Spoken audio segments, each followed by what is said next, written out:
What's going on, everybody? Welcome to the GameFreak. Today I am going to do my top 10 favorite games of all time.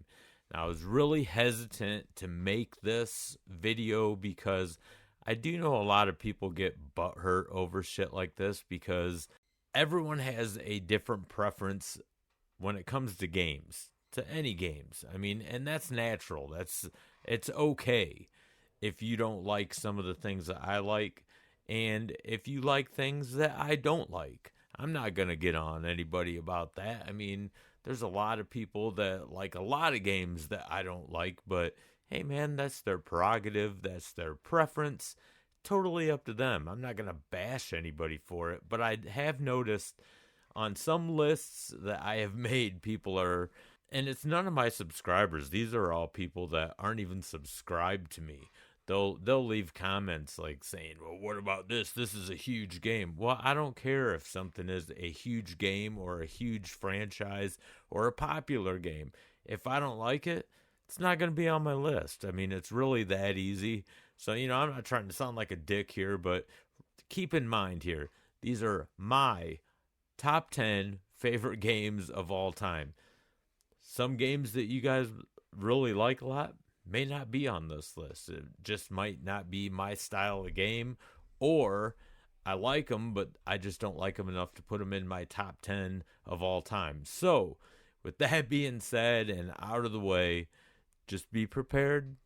There might not be some big name games or popular games on this list that maybe you're expecting. Maybe there will be.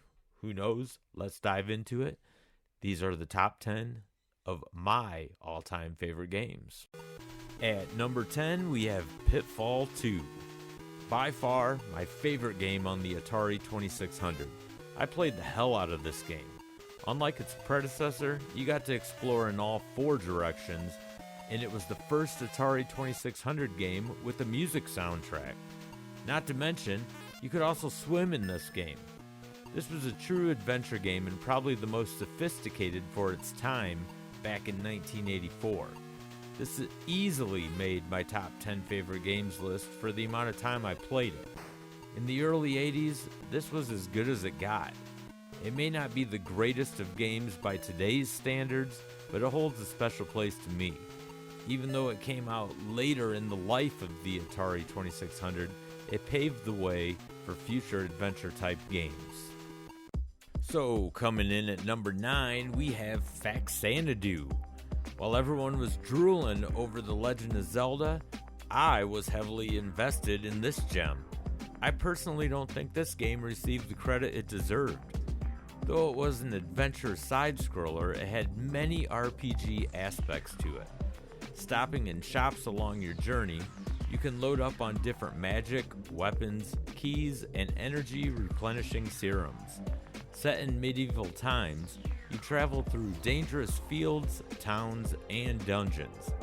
The game has a good variety of different enemies and can become quite challenging the further along you get into the story. If you've never played Faxanadu before, I highly recommend you give it a go. You won't regret it. It's a highly underrated game. Coming in at number 8, we have Golden Axe. Golden Axe on the Sega Genesis is a near perfect arcade port. Lots of games ported from the arcade to console back in the day, but none did so as flawlessly as this one. I spent so much money playing this at the arcades, it was nice to save them quarters and play it in the comfort of my own home. My friends and I would play this for hours.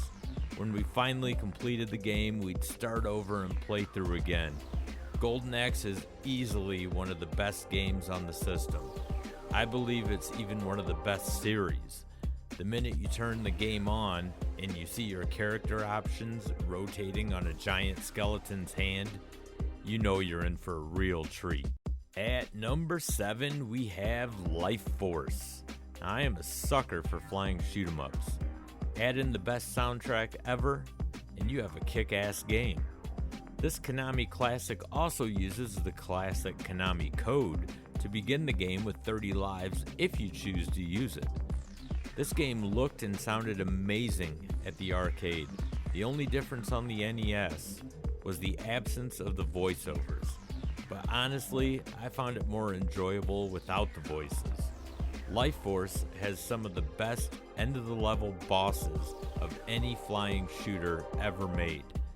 It has amazing replay value, which makes it a timeless classic. It's definitely a challenging game, so I always recommend this one to be played with a friend. At number 6, we have Resident Evil. This game was a game changer for me. I'm a huge horror movie fan, and this game, at the time, made me feel like I was part of a horror film. When this game first released, no other games mattered to me. I was 100% invested in completing it. Resident Evil was so far ahead of its time, it felt like Capcom outdid itself and was spoiling us gamers. It provided us with jump scares, zombies, monsters, and most importantly, blood and guts. This game was just the start of what would eventually become a phenomenal franchise.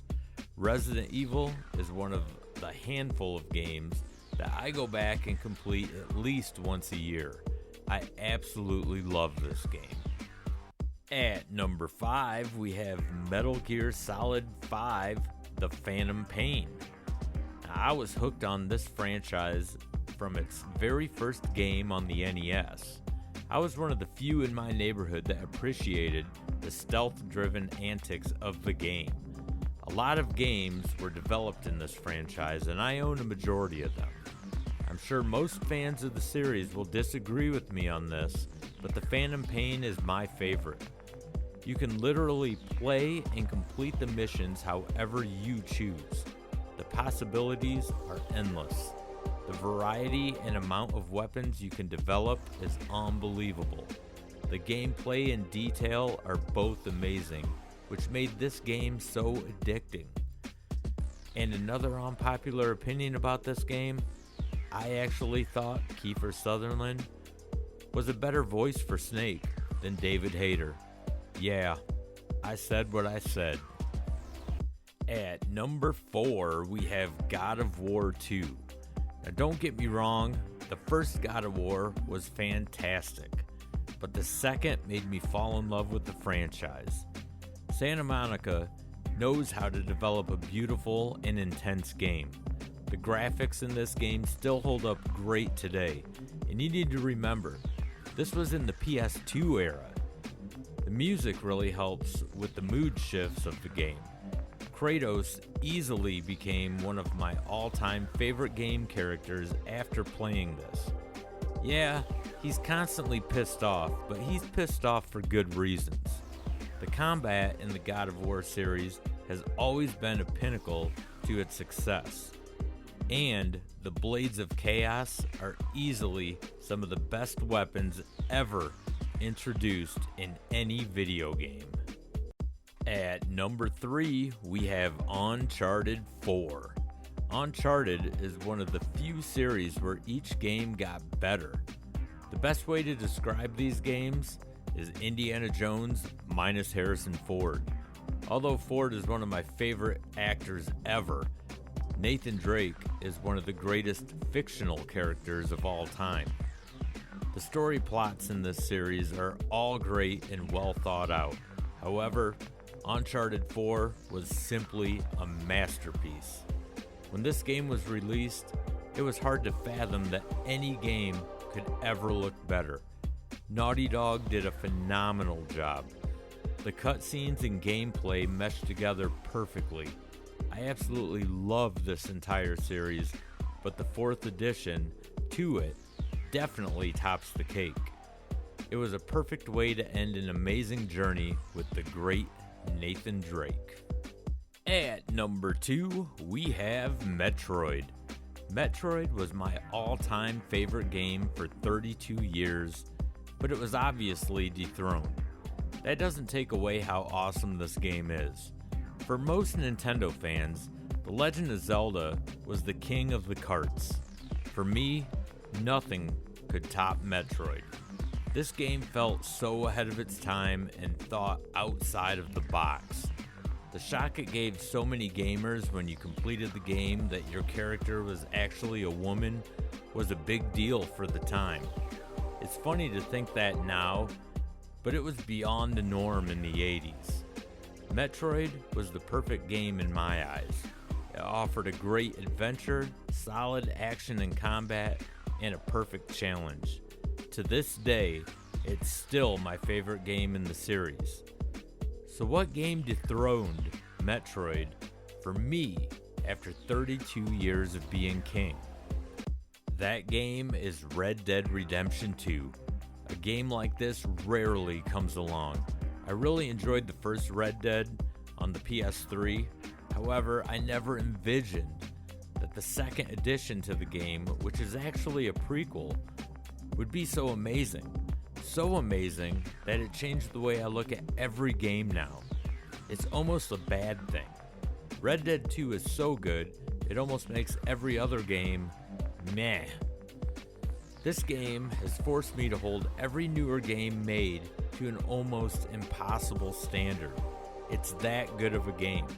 The crazy part is, I've never been a fan of the way Rockstar Games control, but they nailed it on Red Dead 2. The attention to detail in this game is second to none.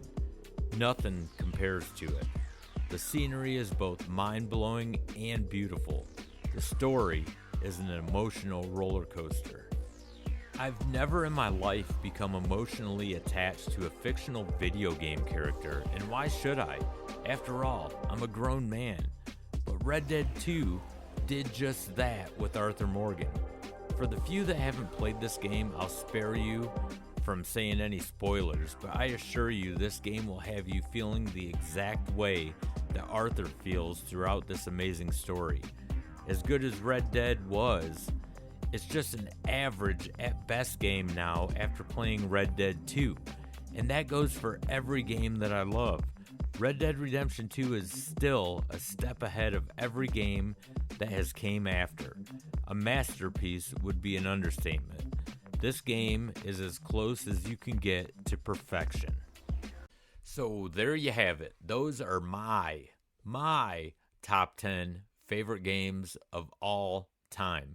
I know some of you are thinking, well, where's all the Mario games? Where's the Sonic games? Where's the Zelda games? Where's the Pokemon games? You know, not all of them are my style, especially the Zelda and Pokemon. If you're into them, cool, man. Make a top 10. I would love to know what your top 10 is. I don't think that we're all going to have, we're not all going to agree on our favorite games of all time. That's normal. That is completely normal, but I would love to know what your top 10 favorite games are. In fact, put them in the comment section. I would love to know. I love the diversity. I love that everyone likes different things. So I'm not going to bash anybody if, you have a list full of Pokemon and Zelda games.